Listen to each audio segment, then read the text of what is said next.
Welcome. I've been doing this a while. I did this talk 7 years ago, last time, back in the basement of Zendesk. And yeah, Not much change. well, a few things have, and you might see if you look at closer at this, if you know the topic at all, you'll know I've already stubbed my toe a couple of times. But let's go back to the start. 20 years ago, I decided to be a web developer. And 10 years ago, I started doing Rails.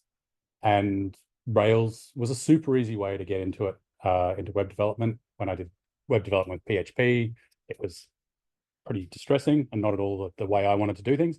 When I did Python, it was better, but I found myself building stuff from scratch a lot. And so Rails was a great pleasure to step into something that had a lot of conventions and made things really easy to get off the ground. But I did feel a bit of an itch after a while, after doing Rails for a while, that I was carrying around a lot of weight. Rails is really, really big. And sometimes you use some of that stuff. And it's nice to have it when it's there, but you don't always need it. And it's a lot to carry.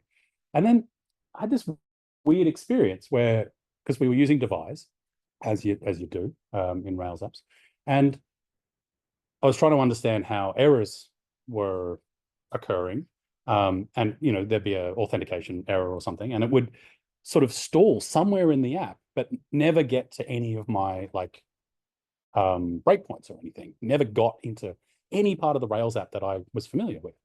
And so I was digging and digging and looking at the documentation, and then finally, you look at Devise's documentation. They say, "Oh, of course, we have the error app that handles error states in Devise, because Devise doesn't necessarily have to be plugged into Rails. So the error behavior is agnostic of Rails. It's actually its own app." I'm like, what do you mean? Like, Rails is an app. What's the error app? And they're like, well, it's a piece of rack middleware. It doesn't help me, guys. I don't know what you mean.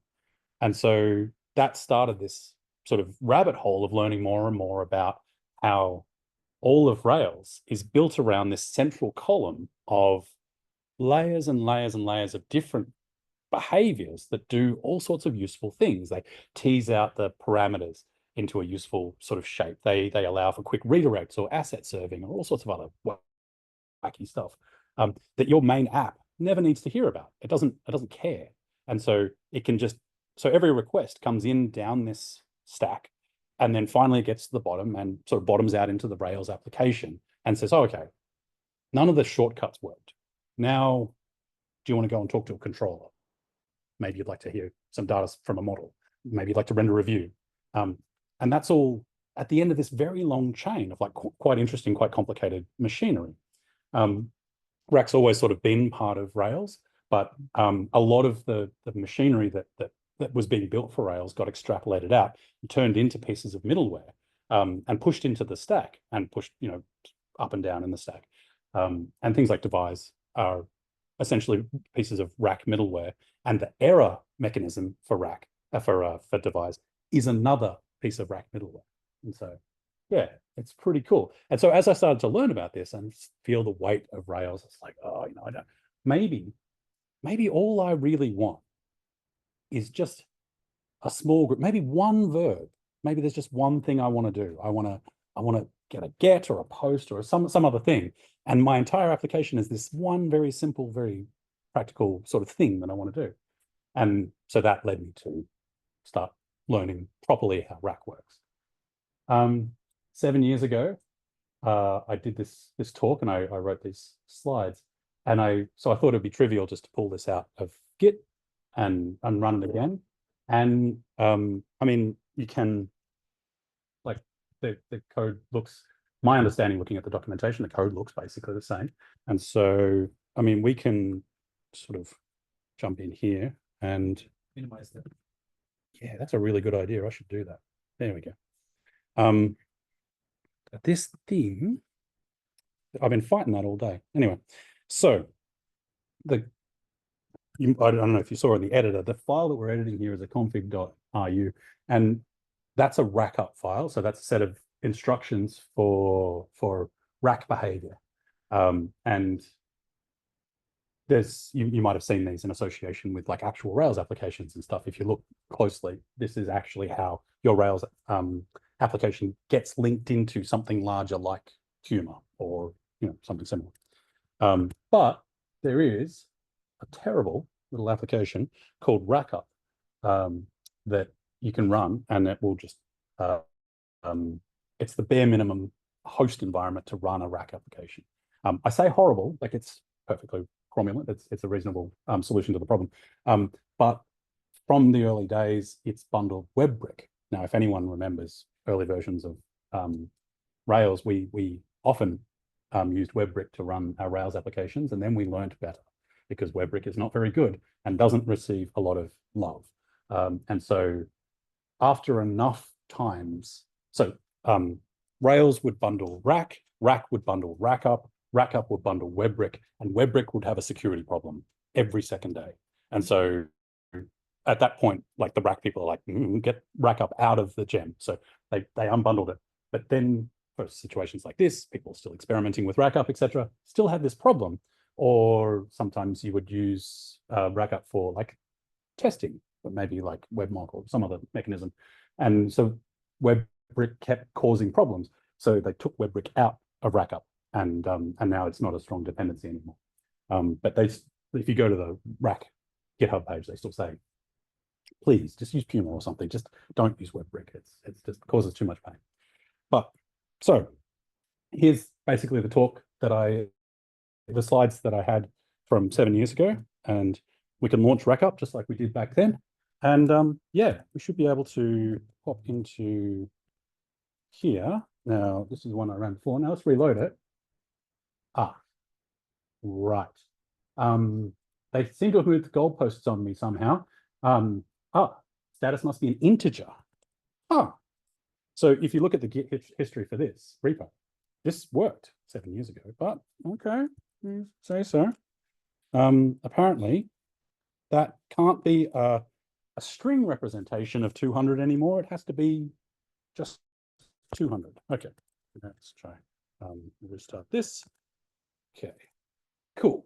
All right, got ourselves working. Now, this is what Chrome shows when you send it text with a 200 and nothing else. And it's like, all right, like this isn't a web page.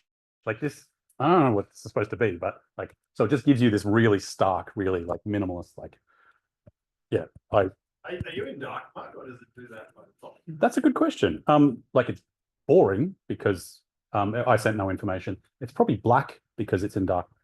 But that's a good guess. I am. Yeah. The header bar. No, but just about everything else in there. I don't think I've ever given a talk you didn't heckle in. Yeah. Anyway. Yeah. So yeah. So that's good. But we can try a couple of other things. So what we really want to do is at least provide a hint that it's like HTML, or like give the browser a little bit of a, like this HTTP like payload that you got. Don't freak out. Like it's at least a little bit like what you expect. Now, technically, this isn't HTML. This is still just a bit of text. But at least if we tell it that it's HTML, so I'm not going to restart this every damn time. What I'm going to do is I'm going to use rerun to track the changes and restart it. Sorry, rerun is a gem that restarts the current program based on file changes in the command that it can detect from the command, or from a Active Directory, which I just provided, which is just dot in this case. So now you can see, right. All right, what did I do wrong this time? Uppercase characters in header name. Oh, okay. Something changed. So yeah.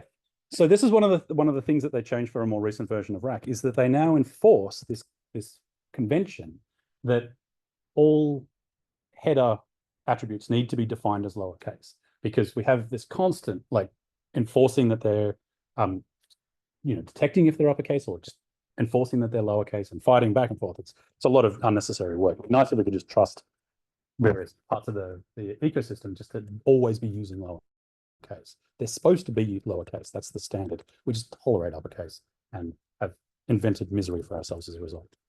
So, yeah, now the browser's like, all right, you at least sent me a content type. Like, I'm not freaking out quite so much. This looks a little bit more like a reasonable HTML response. Cool. So what am I actually doing here? So what we're doing is we're using this. So it's a DSL. We use the run command, and then we provide it something it can run. And the thing that it expects to get back is an array of at least these three values. It wants a status code to because that's an essential part of the HTTP standard. It wants headers, probably, because it's quite unusual to send a response, a HTTP response that has no headers. And then a thing that from which we can get some content. The easiest way to do that is to provide an array, but there are other mechanisms, and Rack 3, I think we're up to Rack 3, has much better support for streaming now, much more sophisticated support for streaming, which is quite cool, but I'm not going to talk about that. So when I say a thing that we can call, well, we can call a block, so we can provide a block up here. Cool. We can provide a proc, a new proc object, and then it takes a block. And we can also, like that's really not so different from providing a lambda, which is, all very much a similar kind of space. Cool. Okay. There's more sophisticated ways we can approach this, though. We can expand it out and say, how about a module with a call method? That's a thing we could do. That would be nice. And get some modular rack going. And we're starting already to build up in sophistication. Like it's not a Rails application yet, but it's a growing corpus of code that has natural ways of natural places for us to hang stuff, like Ruby being OO, whether I like it or not, leads us into this space where we can be instantiating things and getting very much the same sort of behavior. And we can, and so, yeah, why not? What's up? Cool. German? Okay. If you say so. So yeah, that stuff is cool, but this stuff is quite simplistic, right? Like, why are we doing this? Why are we racking things? And why is it called rack? Well, the idea is this is middleware. This is a stack of stuff, and requests come in, and the part of the stack that feels that it's best suited to respond can respond at that point and return a response. Or the alternative is it can pass the response further down by not returning a response. So that opens the way for all sorts of interesting types of middleware, like how about if we just want to serve some static assets? Rack comes with a piece of middleware specifically for this purpose. You can give it a root folder. You can see I've probably got a public media. You can say that there's an index HTML in there that might be a useful place to look for stuff. And so when we load down here, it says static. Why does it say static? Because the run command which is the bottom of the stack, that's the fallback. That's where we end up if this doesn't fire. If rack static doesn't take ownership of the response, then it allows it to fall through to the next piece of middleware. But if we go /UDR, then we get served a HTML page, and then that image is actually embedded in that page and is also being served by rack static as a nested asset. So yeah, you can provide, so Rack provides mechanisms like Rack Cascade to give you machinery to stack up a bunch of different middlewares in a fairly like narratively coherent kind of way. But there are zillions of different types of middleware, where are we? So all sorts of stuff you might reasonably want to do in any sort of web thing that you're creating. Like Rails can do an okay job of asset serving. It can do an okay job of logic. It can do an okay job of various things. But often when you want to do something interesting, like you want to like you're trying to build something like for Cloudflare or something, and they've got like very specific requirements of like it's going to do this and then it's going to redirect and then it's going to give you this artifact and then it's going to do this other thing. It's going to demand this authentication or whatever. Rails is a terrible choice for that. When the logic of what you're trying to achieve is, I need to make this content length check, and then I need to make this, I need to generate this E tag or something. Like imagine the machinery that sits behind S3 or something. So much of this stuff makes sense in those domains.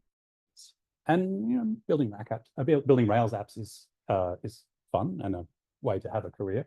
But sometimes the really interesting problems are weird, and you'll find for those weird problems, maybe a bunch of rack middleware in a trench coat is the solution that you need. So there's a few other interesting bits of this. So you'll see the env being passed down.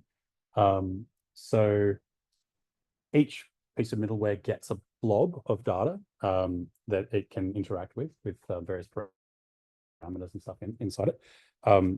One of the things that we use middleware for is to mutate or mark up that stuff. So something like devise takes a bunch of requests coming in, like say some cookie headers, unpacks them. Actually, you'll probably use a piece of middleware to unpack the cookies, and then devise is able to look in those cookies and say, oh, I like the look of that authentication header.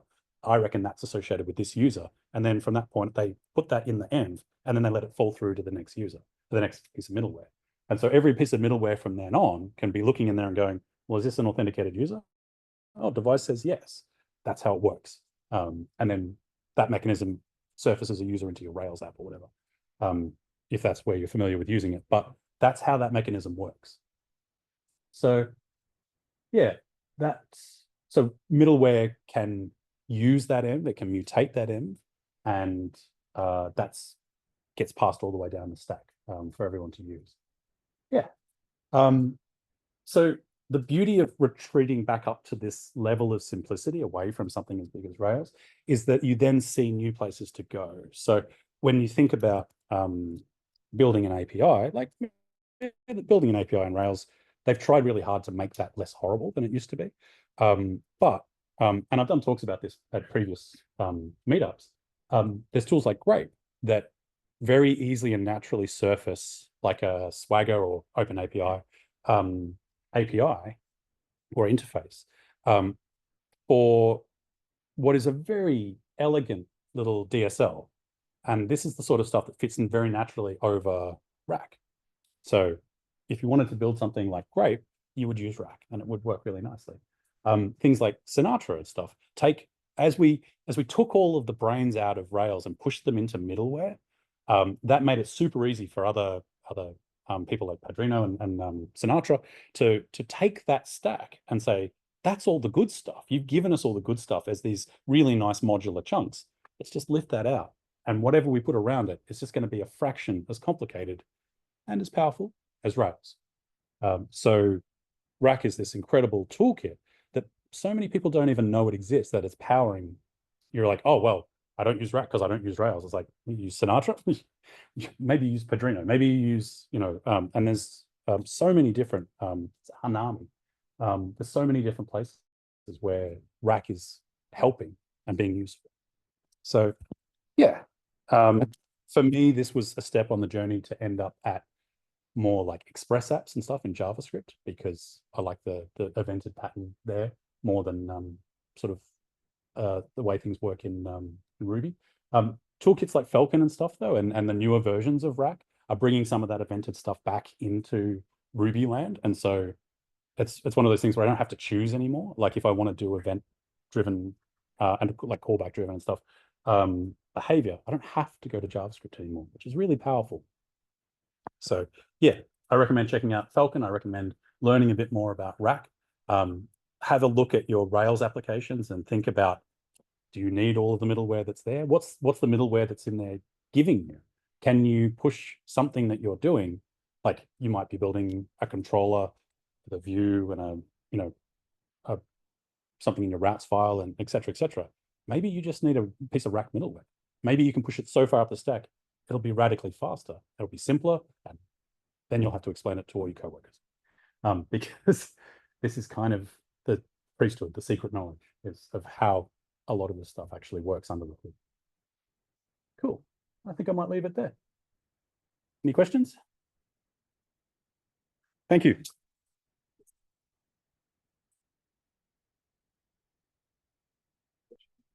So in those Rack middlewares that are available from the library, are there any interesting ones that you have expected?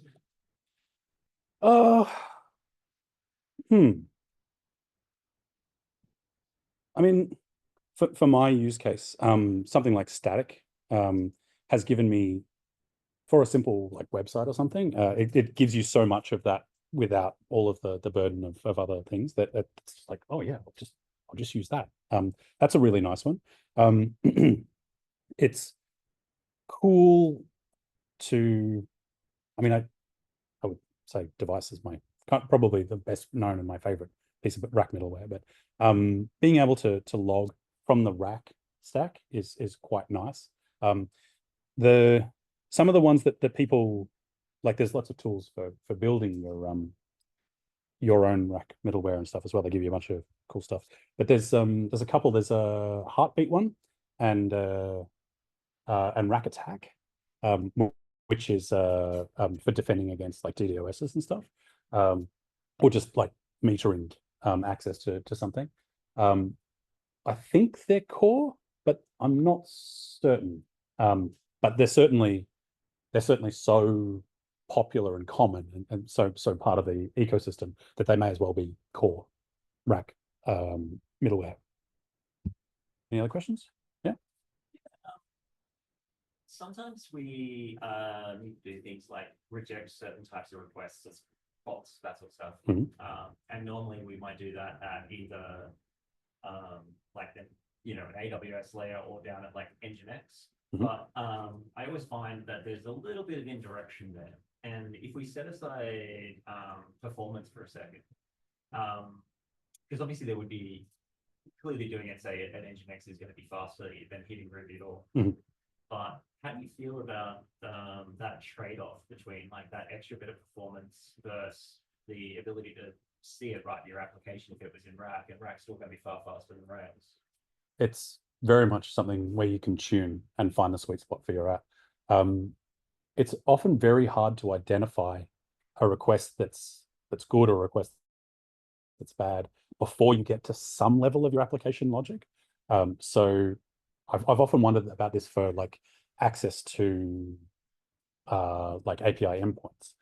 If I wanted to meter that, can't really do that at the S3 level, or even the web server wouldn't generally have enough information for that.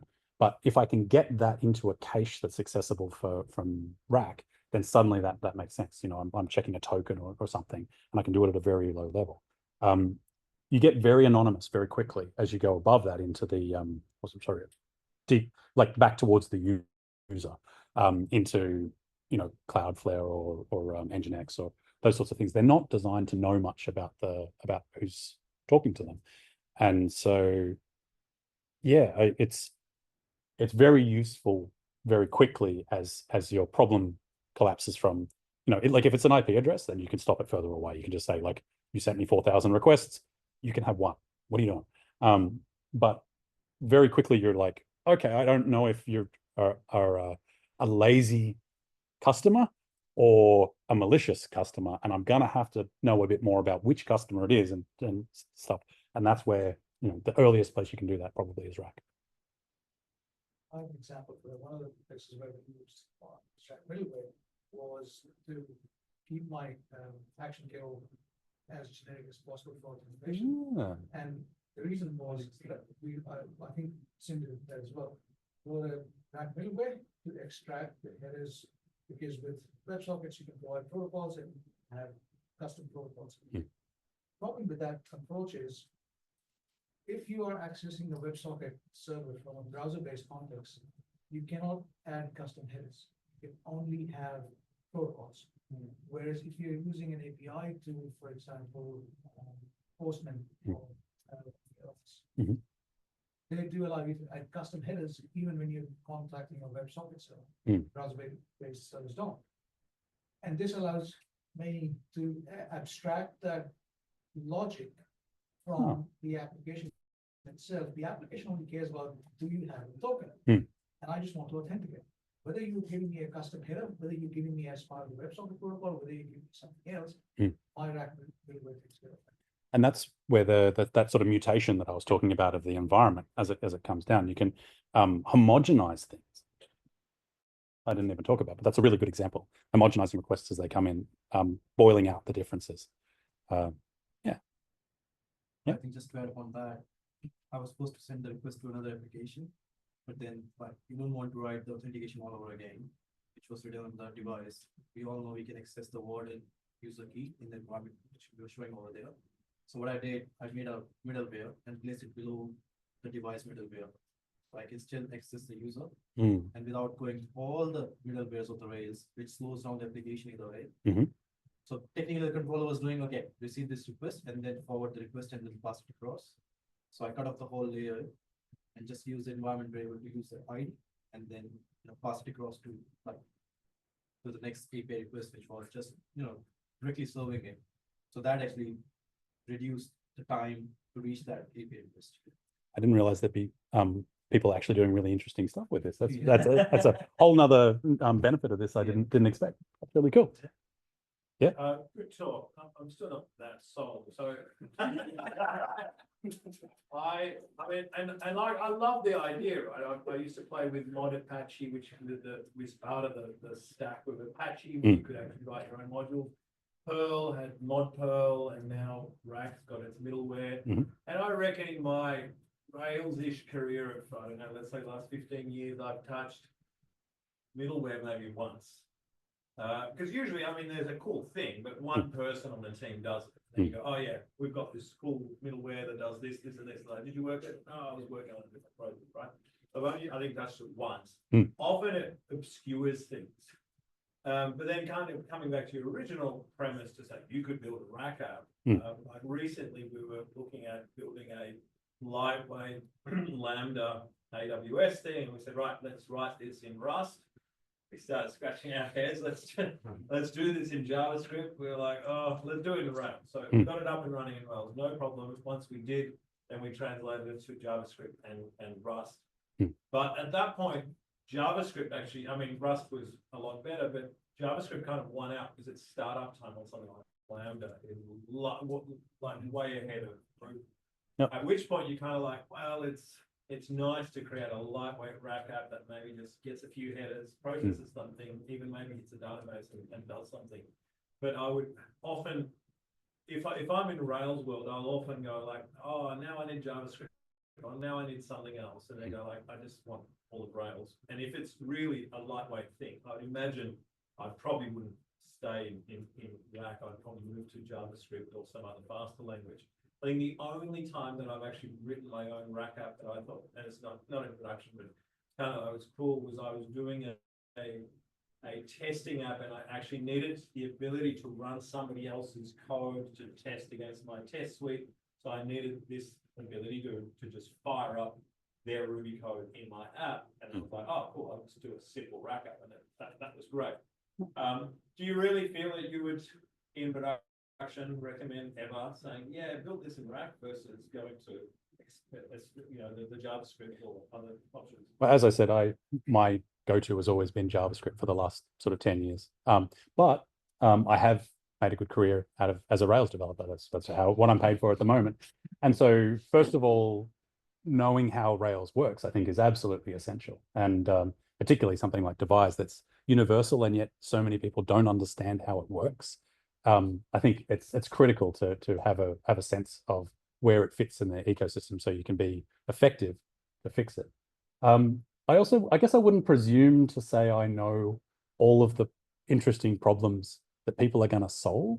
And so knowing that this tool is this stuff is here and ubiquitous and well tested, like people complain about the constant change of JavaScript runtimes and stuff. And it's hard staying on top of everything that's going on in that space. I wouldn't wish that on anyone trying to understand which node versions are available, or maybe we should use Bun, or maybe we should use something else. Like JavaScript is a pretty fraught sort of place in the landscape. If your business already knows Ruby and is committed to Ruby, then and you need a single verb or something really weird, quite quickly, I think you might find that Rack is a good tool for that. But I mean, I've never built a custom Rack app in production, but I have debugged Rack a dozen times in my career, and so knowing about it, I think, was super useful. What I found was that it's single purpose principle. Mm. If you want to do very small tasks, that doesn't have to be handled by the whole weird stuff, and you can plug it anywhere you want. You can just testing, like you go testing with guys. It's a very good tool. There is one gotcha, and I found it, especially the Rails world, not necessarily just the Rack world, because Rails and use so many middlewares. If one of the middleware generates an exception, and Rack and so Rails has exception handling middleware as well. Mm. Sometimes those exceptions don't sort of fall through in the way you expect them to. Mm. So I had this problem with device, or part of the Rails was generating an exception, and Puma was complaining that it's my middleware generating it because the error log said my middleware. So that's not possible. I'm not doing anything. Eventually, I did the whole traverse thing. It's right. It's device. Mm. So one of the issues with that is if you use so many middlewares, then it becomes sometimes, not always, harder to trace where there is some file. Yeah. If I remember correctly, device communicates with between middlewares using throws, not exceptions. So, And so that can so you won't see an exception, you'll see some other behavior where it like go-tos across middlewares, and you're like, what was that? So it is deep magic, and people treat it as such. Like they don't conform necessarily to like a good exception that you can understand as a regular user of a regular developer. Yeah, you might have to get your hands dirty to understand the Rails stack. But then that's one of the virtues of working upwards from something simple rather than digging down from something very opaque like Rails. Because yeah, Rails assumes you will never look at that stuff and until you get your fingers burnt. So yeah.